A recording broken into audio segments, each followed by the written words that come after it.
Here's the thing, and this is a whole different subject. All right, go ahead. I hear this term racist being kicked around constantly. Sure. Okay.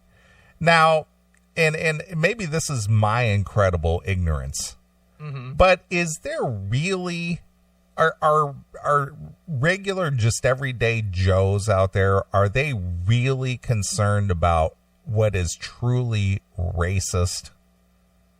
Are they really concerned about it, or are they just programmed or conditioned now that anytime that something distasteful or potentially racist comes up, they're supposed to disavow it, because if they don't, then it makes them look bad? Are they really concerned about it?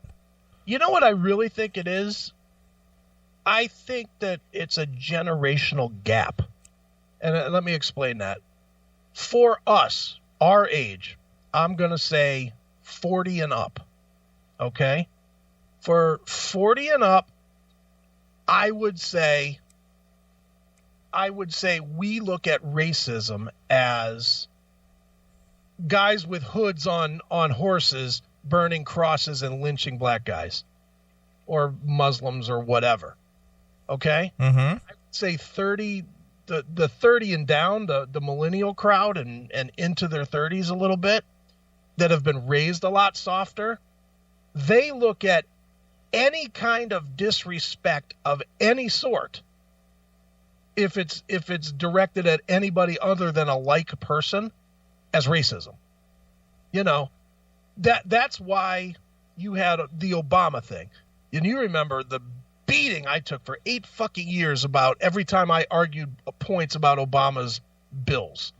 And you remember, I used to argue like crazy. Oh, I know. It would go on for pages. You know, and I would just go, and I would keep going. But I always argued points. I didn't argue race. I always was like, well, this bill is bullshit. This bill is bullshit. And what would end up happening, though, is that I would get called a racist because I wasn't supporting a black man's thoughts. Right. Black man being the president. And that's where I think there's an absolute generational discord of between older people and younger people. The younger people just want vanilla icing. That's what they want. They want everything to be the same. Nobody makes any comments. Nobody disagrees. You know, it's one big happy community. You know, and that's just it's not the way of the world. It's not the way of the world I live in. But then again, I'm not living in their generation either. That is true. But do they really care about that? I mean, is that really a deep, like a passionate concern, or do they just really? Yeah, you know why I think it is? Okay. Because they don't have enough life experience to have anything else. They don't have real lives. They have their parents paying for their college. They have starter jobs where they're not mid-level at a business trying to get ahead. They're all in their starter phase of their life. You know, if I know anything, which I don't claim to, but if I know anything, I know the higher up you get, the less you give a shit about people's fucking whining. Yeah. You know, the higher up you get in business, the less you care, because you start worrying about yourself. You start worrying about what's going to feed my family. Where am I going to get my money? Where am I going to make my bones? When you're young, I mean, think about it, dude. And again, it's hard with you because you've always been a fucking straight-laced guy. But I could tell you, as somebody that wasn't, there was 100 jobs that I worked where I went in and I didn't give a fuck if I got fired. Every single day I was going to do whatever the hell I wanted to do because I didn't care. Oh, you're going to fire me from an $8 an hour job? Okay, go ahead. I'll get another one tomorrow. You know, and that's where those people are, but they've been raised weaker. We were raised, dude, imagine if you would have gone to your dad and just said, yeah, you know, I don't really want to do anything too terribly difficult in my life. Your dad would have cracked the shit out of you. You know, he would have fucking put a boot to your fucking skull and said, I don't care what you want to do. You're going to go and do it. Right. You're going to put out effort and you're going to succeed. You're going to earn your own keep. Now here, I'll tell a story about you that it's your story, and you can cut me off and finish it at any point. Okay. But there was a point not that long ago when you were really hurting cash wise. And I know I had said to you, I said, why don't you reach out to your old man? And you were like, not going to happen. Not the way I was raised. And it was that simple. You could have, and your dad probably, he would have given you shit, but he would have probably taken care of some things for you. But your upbringing was to take care of yourself. Right, absolutely. This generation, not so.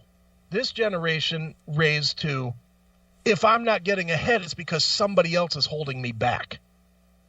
And they look at racism as anything that's holding them back by anybody that's different from them. See what I mean? Yeah, I get what you're saying. So basically the true definition of racism really isn't applied here. It's just anything that is of any indication pointing out somebody that's different than you. Right, exactly. That's what I think. Mm-hmm. And I think it's a generational thing. I think that these kids, they're very passionate about it. Look at these fucking Antifa dickheads. They're more than happy to go out there and burn up stores because they're not getting their way, because that's all that they know. All they know is that they got to get their way, and, the old white guys are holding them back. Right. That's really what it is. So, didn't that former First Ape make that comment this week that over on the Republican or the conservative side there's nothing but white, but then on the other side of the room there's all kinds of rainbow colors over there? I did not hear this. You didn't hear that? You know who we're talking about. Michelle? Mooshell. Yep. No, I did not hear this. Yeah, she caught a lot of flack for that this past week. Whatever. She's as Teflon as Gotti. Exactly. Hail and kill, caller. You're on the air. Thank you very much, Chris. You are a legend. Thank you. For what? Well, you're just talking about the fact I'm going through some hard times at uni at the moment with some stuff that I'm learning. And, it's tough because it's not stuff that I'm overly familiar with, And I just heard you talking about when you're, if you'd gone to your dad and said, "Oh, I don't want to do anything hard in my life," And I'm just thinking, "Fuck, I've got to keep going with this shit." Yeah, so that's exactly what I needed to hear. So that's what makes Chris legendary. Yes. It was actually Neely. It was actually Neely. I was just telling I was telling a Neely story, so it's actually Neely that's the legend. Well, both of you guys are awesome. I get wisdom from this show every week. Wow, look at you, just keeping your ear to the speaker and your nose to the grindstone. Well, I've got to, because what the fuck else have I got? You got a wife and a kid. I mean, isn't that kid old enough to go to work yet? She'll be going to work when she's 14, 15. Oh, you mean she's not old enough to mow a few lawns or, take out some trash or anything? Oh, yeah, all that. Well, get her out there and go to work, goddammit. Get her a lawnmower. Send her around and have her mow some lawns and bring home a few shekels for old dad. Dude, she's 10. So, I was mowing the lawn at 7. Put some dirt on her face and have her hold a sign saying, "I need to eat." No. Because where we live, they mow the lawns for us. Well, you can't be that bad off then if people are mowing your lawns for you. Neely, it's a nursing home. No, hey, I'm not saying we're bad off, but I want to be better off. So I've got to go in there and kick some fucking ass. Right. Yes, especially in this industry. God damn it. What industry is this, Tim? Music. Well, the music industry. That's a of course. dead-end job, dude. You need to go get a real job. Well, for a dead-end job, I've been making money from it so far. Well, which is it, Tim? Are you hard up or are you making money? I'm making money, but I want to make more for my family.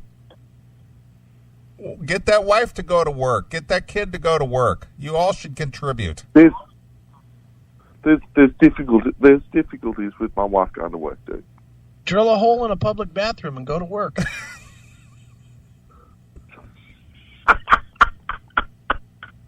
No, if anyone, I mean, obviously, Hannah, because I keep telling Hannah that she's going to go out when she's, 14, 15 for from some self-worth, because when she starts earning money, it'll be good for her. Well, Tim, I was earning money at 10 years old.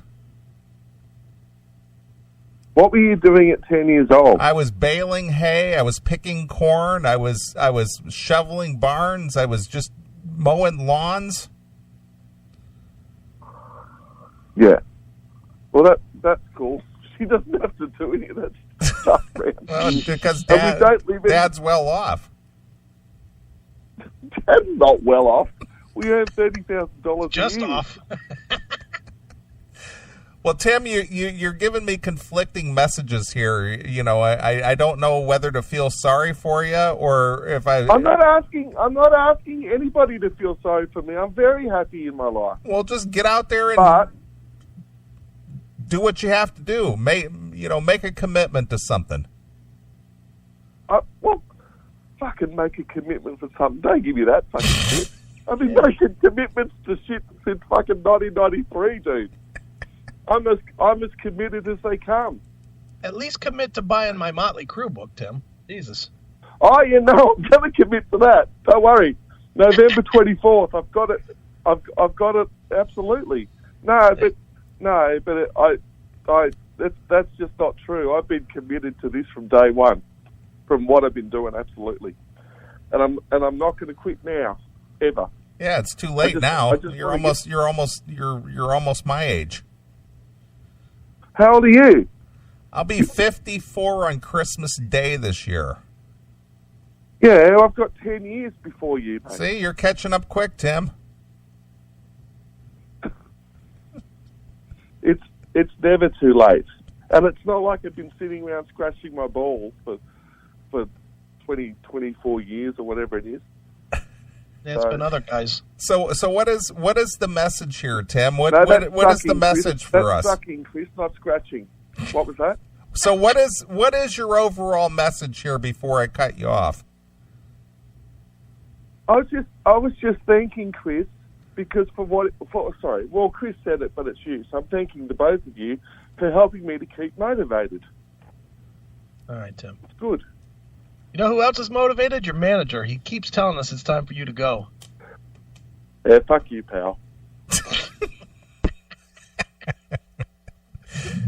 Tim is motivated because of us. There we go. Well, hey, we're making the world a better place. Apparently. Quite literally. Apparently. I had no idea.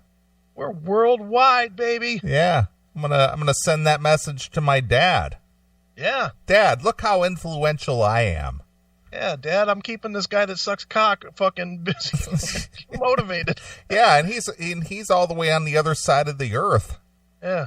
He's got CP and sucks dick, but he's motivated, Dad. Yeah. Us. Your dad would be like, what the fuck? He did what? In a row? In a row? Oh, man. Too good. All right. Well, we've done this 3 weeks in a row where we've just blasted an hour and a half away. I like it. Isn't that crazy? It's easy. It is. It's easy peasy, and it makes it easy for me to cut the show up. Yeah, makes the show easy to do. Makes that last hour not like really hard, because there's just a lot. I get tired, because it's later here, I guess, but I do get tired that last hour. So when we do long breaks, I don't get tired for some reason. So Let's keep doing it. All right. All right. Well, if you are listening to the Classic Metal Show live, we do have a live chat room that you can be a part of. Just type in Chat and Kill. Chatandkill.com. Chatandkill.com. Log in there with any of your social media login, be it Google Plus, Facebook, Twitter, Chatwing, whatever it is that you use. It'll probably work with our chat room. Yes. Then bring your best racism and your open up the old N drive and submit some photos. Great. Thanks, Neely. Can't wait till they honor that fucking request. The N drive. The N drive. Yeah. Since most of the people who tune in are just racist anyway. Yeah. Well, that's what everybody says. That's what I've heard. That's what they say right before I ban them. That's what I've heard. People love it. Yeah, they do. Just the stupid people tune in. What? Hey, I'll go with the Howard Stern mentality of 20% like, 80% hate. We'll take that because that's big. And there's another guy out there that most people hate, and what's he doing? Running the free world. So it's not a popularity contest all the time. It's really not. I agree with you there.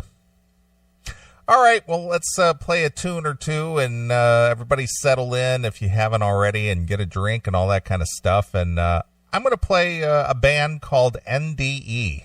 All right. You know NDE, yeah? I most certainly do. Robert and Chris were good friends of mine. Sure. So NDE, Near Death Experience, right? Is that what that stood for? Mm-hmm. And I'm going to play something that I think we're all familiar with. Okay. Spitting Teeth.